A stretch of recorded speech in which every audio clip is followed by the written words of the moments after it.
Hello guys, how's it going? My name is Dal, and in the upcoming expansion of Dragonflight, Blizzard is reintroducing class talent trees, which are looking to expand our class's potential going forward, promote a variety of different builds as well as hybrid playstyles, and to focus in better on class design rather than adding in more bar power systems every new expansion.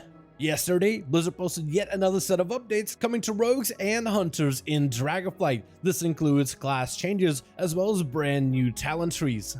There's a good chance that this list of changes will continue to evolve throughout the Dragonflight development, but in today's video, I wanted to highlight some of the major updates and all of the new talent changes coming to rogues and hunters so far planned for the next World of Warcraft expansion. But right before we get into this video, most of you guys watching these videos are still not subscribed. However, the more of you are reminded, the more of you do. So let's keep it going. Subscribe to the channel as well as to the bell if you're watching these videos anyway, especially if you want to get regular updates about the next World of Warcraft expansion of Dragonflight.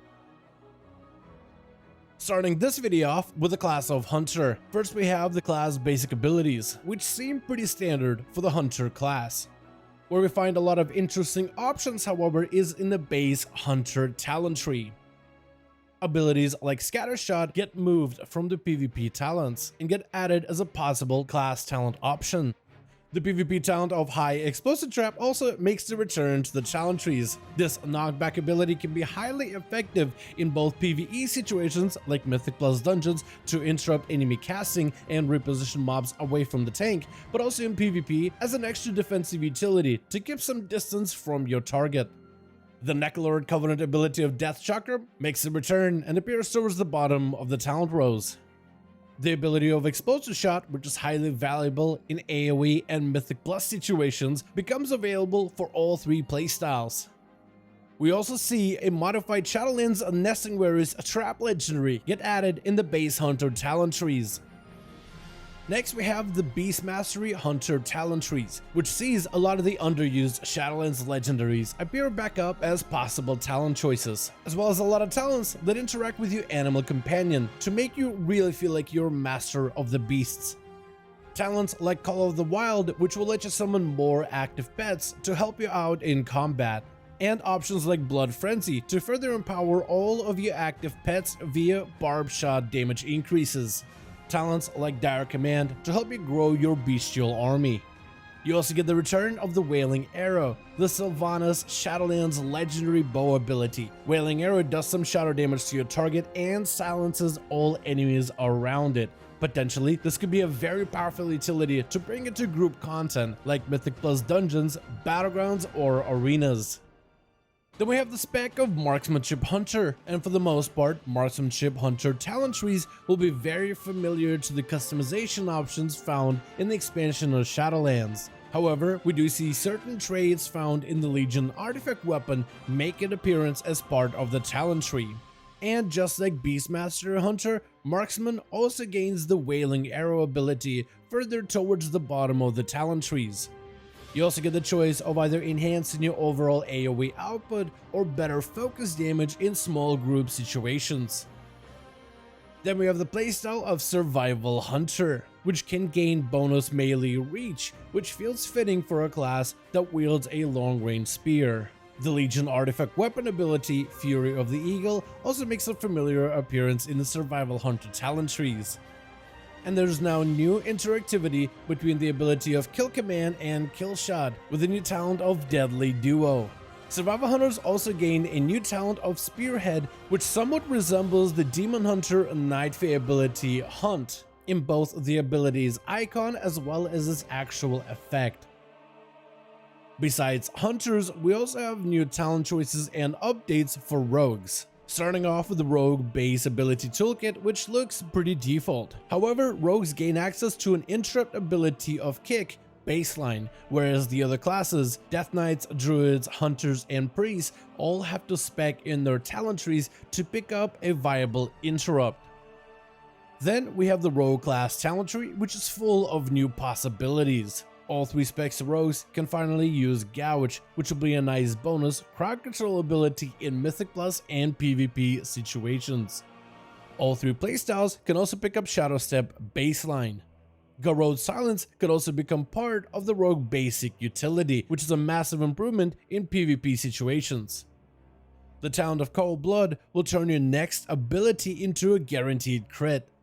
And every rogue spec can finally gain access to the bonus melee reach with the Acrobatic Strikes talent. The Consumable of Thistlety returns as a viable rogue talent to fuel you full of energy. The Kyrian Covenant ability also makes a return as part of the rogue basic talent kit. And the ability of Shadow Dance, a subtlety rogue iconic ability, becomes available for all 3 playstyles. Next we got updates to Assassination Rogues, and one of the biggest updates coming to Assassination is the removal of Vendetta. This ability has been replaced with an ability of Deathmark, and Blizzard hopes that Deathmark will be a much more interesting version of Vendetta that still plays into the core playstyle of Assassination Rogues. Then we have updates to the Assassination talent tree, which is gaining a lot of new talents and quality of life improvements, starting with a possible second charge of Shadow Step if you've already picked it up from the class talent tree, which will further enhance Assassination Rogue mobility. Atrophic Poison is a new poison that reduces the target's damage done for 10 seconds. If this poison effect applies to large raid bosses, then this poison will bring huge value, as Assassination Rogues will now gain a raid debuff utility. Then we have the talent of Deathmark, which has a bonus bleed to your primary target. The bleeds applied to the target will double up, which means on a singular enemy you can have 2 ruptures or 2 garrotes rolling at the same time. The new Amplifying Poison will do nature damage to the enemy target and will stack up an Amplification debuff. Envenom can consume up to 15 stacks of Amplification Poison to do up to 30% more damage to the enemy target. We also got a new talent that lets Assassination now double up on lethal and non-lethal poisons, in order to support a more toxin-heavy playstyle. And Assassination Rogues will finally have an easier time spreading bleeds to multiple nearby targets.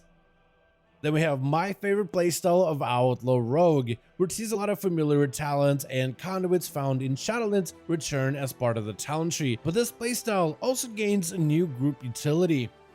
First of all, Outlaw Rogue gains huge value in AoE situations, with many of the talents enhancing Blade Flurry playstyle. The powerful defensive PvP talent of Float Like a Butterfly becomes an easy pickup ability for the Outlaw Rogue talent tree. The cooldown reduction effect of Restless Blades can now affect your party, reducing the cooldown of their major offensive abilities whenever the rogue spends combo points. And if you land on a very lucky Roll the Bones buffs, you can now prolong that buff by 30 seconds longer. Then we have the playstyle and updates for Subtlety Rogues. We have the Venthyr Covenant ability of Flagellation appear as part of the Subtlety Rogue talent tree towards the bottom of the rows. We have talents that modify the group Shroud ability, which will now increase the movement speed of your raid and party while they're inside of your cover of shadows. The ability of Vanish can gain a bonus extra charge, which can become incredibly powerful in PvP endgame situations. And gaining a stealth effect can now empower you with the Shadow Mist ability, which will enhance your mobility as well as your overall damage output. And that's going to be everything we have so far regarding class changes and the early look at the talent trees for rogues and hunters in the next upcoming expansion of Dragonflight. There's a good chance all of these changes will likely go through a lot of feedback and adjustments heading forward into the future alpha and beta development cycle. And there's a good chance that all of these mentioned updates could be quite different by the release of the next expansion. So I want to thank you all so much for watching the video, and I hope you guys enjoyed. Let me know what your thoughts are in the comments below.